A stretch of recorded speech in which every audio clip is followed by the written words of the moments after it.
Yo, what's up, Hobby Maniacs? MBG here today with another Forge World unboxing. I know it's been a hot minute, guys, and I apologize. Been crazy busy with Kenny Boucher working on the new Long War. It's been a blast. You know, we got a whole bunch of work done and a whole bunch of stuff coming out soon, so make sure you hop over there and check out that new channel. That being said, I wanted to hit you with the freshest new release from Forge World. This thing is dope. Got this in the mail the other day, and by me I mean a good friend of mine who let me take a video of it. So thank you so much to the unnamed individual there that would like to remain nameless. But anyways, this thing's awesome. I was so giddy when I saw it. It's like so cute. Look at his little tummy. It's so cute. I love this guy. He is just such a dope little model, man. Man, I just can't get this. I mean, price aside, I wish I could have all of the Deredeo Dreadnoughts because these things are so cool looking. So let's take a closer look. We're gonna go over the rules and kind of take a look at some of the parts here because, as you can probably tell by my hands by now, it's a little bit smaller than it may look like, but it's still right on par with the normal Contemptor size. So, we've got the two weapons here that are currently available for it, and I want to show you some interesting tidbits to may hint at another version of it coming out soon. So there it is right there, the Dreadnought. We saw this come out in a preview, and everybody was kind of freaking out because it's so darn cool looking, like I said.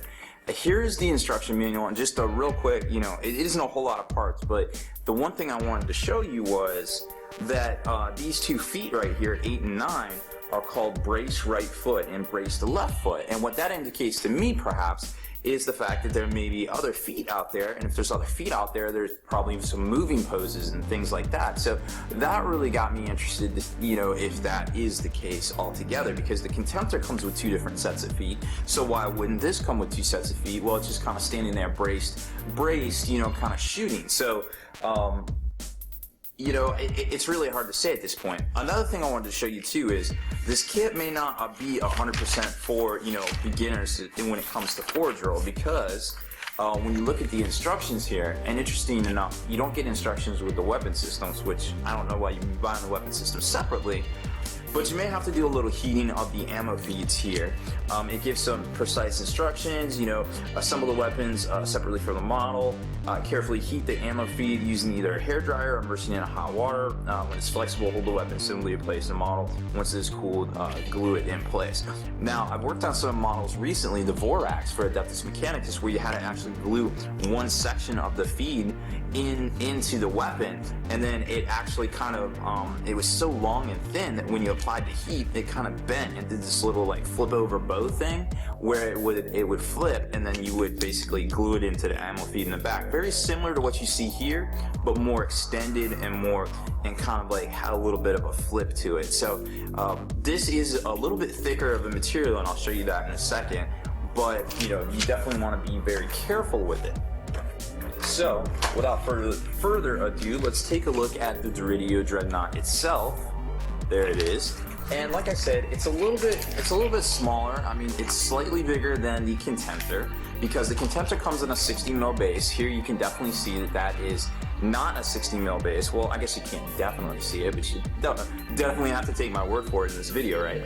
This looks to be the base that comes with the new Tyrannocyte Tyrannid monstrous drop pod creature thingy-mabobber. That's a technical term. And so it was kind of interesting to see that this guy definitely has a wide stance. Now let's take a look at the parts here. You've got a couple of different, you know, basically shins there, and then you got some weapon options, which are both the heavy bolter. Let's zoom in a little bit for you guys here, right?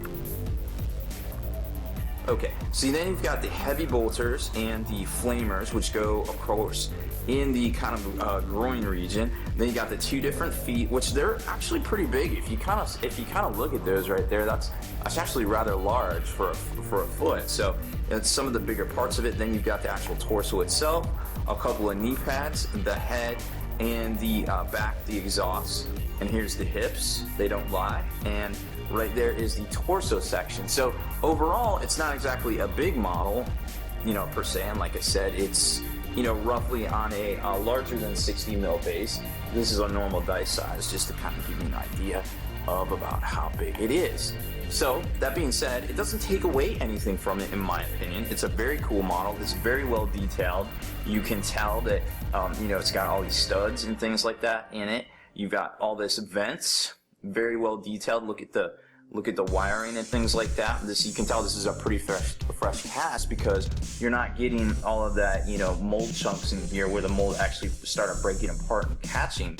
Because molds actually, from what I understand, at least RTV molds have to be changed at, you know, at least, I think it's like, depending on the heat of the resin, I want to say it's once every like 400 casts or so from the research I did when I was in school. But you know, that may or may not be the case these days, but you definitely do have to switch out your molds. You can also tell that they've gotten a lot better at filling the actual parts itself with these little kind of sprue guides here, where the resin actually comes in and it'll either flow down that hole into, so it fills out here and the air bubble doesn't form and actually takes away from the material itself, or it fills down into here and they either spin it so it comes out, or they just kind of let gravity, like the bubbles come up through here. So either way, I'm not exactly sure how they cast stuff, if they cast it all by hand or if they spin it, but you know, it kind of gives you an idea that they're actually trying, because something like that is a wicked undercut and you would actually get a lot of air bubbles there. So you can kind of tell from the straightness and things like that, still doing a lot of work on the computers. And it's always very ironic when you see these huge sprues here on the end, these gates I guess they're called, that this is a lot of times more material than what's included in the kit, which is kind of ironic when you think about it. But you know, all of the work goes into there. I'm sure it only costs a couple of bucks to produce, you know, a video game, disc, whereas the actual development costs and things like that are always much more. So you can kind of apply that analogy here. This is the autocannon system we talked about. I believe it's called the Anvilus. I believe so. Let me take a look at my cheat sheet here. Yes, it is the Anvilus autocannon battery. That is a 48-inch range, strength 8 AP4, Sunder. Sunder, of course, the re-roll failed armor pen rules, which is actually pretty good to think about. I almost in this case would rather have ignore cover, but Sunder is actually pretty good too. So you can kind of tell it kind of comes with, you know, you got the ammo feeds, you got the mounts that go on the side right here that lock into the ports of the Deredeo. Boom. And then you've got the actual autocannons itself, which slot into there using that interface right there. So you've got your all of that, and then you got your ammo drums in the back. So pretty cool kit. Obviously you're gonna need to do some heat work there because your barrel isn't straight, which I imagine a lot of these are not gonna be. So definitely wanna get up on your bending resin skills before you pick up this kit. Like I was saying, it's not exactly for beginners. We actually have a video tutorial on the channel about working and bending resin. I definitely have you need to be very careful. I burn myself and cut myself almost weekly, if not daily. So if I do it a lot and I'm quote unquote a professional, please be very careful in your own endeavors. And then we've got what is this thing called? This is the rocket, missile launcher, which I believe is pronounced Iolus. I want to go with Iolus. I keep thinking of Hercules. Might have been a different guy, but maybe the same guy.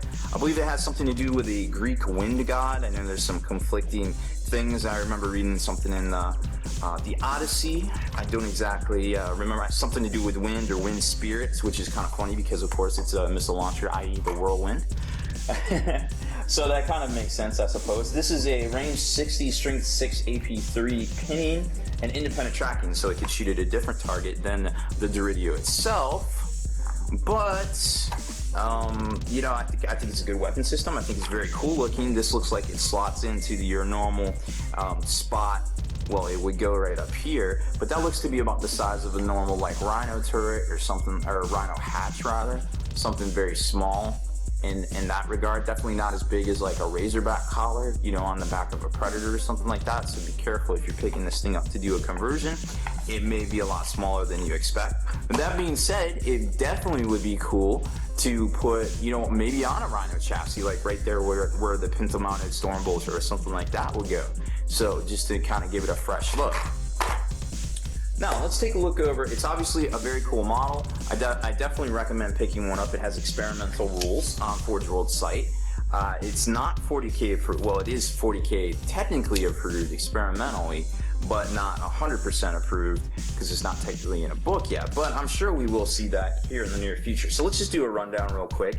It is 185 points, weapon skill 4, ballistic skill 5. It's strength 6. Let's show you a sweet picture here. Strength 6, so it's pretty much normal Dreadnought stats, but the kicker is it's front 13, side 12, rear 11, which is kind of interesting because it's a little bit more than a normal Dreadnought. 1 attack in close combat, obviously not specialty. Hit points, or hull points rather, 3.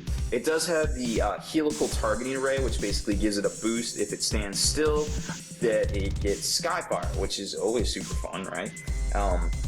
So that's definitely something you want to keep in mind. You know, when you're filling this guy. It also comes with the Adamantic Shielding, which is the 5-up invulnerable, 6-up in close combat, and when it suffers a vehicle explodes, it's, you know, +1 to the radius of the blast. That, you know, happens infrequently, I suppose. It comes with extra armor. Stock, it's 185 points, comes with extra armor, smoke launchers, and searchlight, and it also comes fully equipped with those 2 weapon systems that I already showed you, the Anvilus pattern autocannon battery and the Iolus multiple launch rocket system thingy-mabobber. So you get that. It kind of sucks that you gotta buy them separately when that's really the only way to field the Deredeo at the current time. You know, that being said, dope model, very high, you know, very high quality stuff. Cool model. You can definitely use it as a lot of different things. In current 40K, you can use it as a Mark V, you know, autocannon Dreadnought if you want. Just put it on the right size base, I suppose. It's got a lot of conversion opportunity out there. You can switch out the head. You can put some different stuff up here as far as that goes. But when push comes to shove, at the end of the day, you may only need this much. You may not have to buy these. You may be able to substitute some normal Dreadnought arms, stuff like that. But, you know, thinking out of the box is what makes this hobby great. So I definitely encourage all of you to, you know, think outside of the box when it comes to this guy. It's a cool model. I definitely recommend it. I can't really find any faults. It seems pretty good rules-wise. 185 points. Pretty well-rounded as far as gaming goes. So that's about all I have to say about this one, guys. If I missed something, please drop it in the comments. I always appreciate when I overlook or omit a detail that is very important to the particular thing I am reviewing. So make sure you stay in the trenches, subscribe to this YouTube channel, check out the blog, spikybitsblog.com.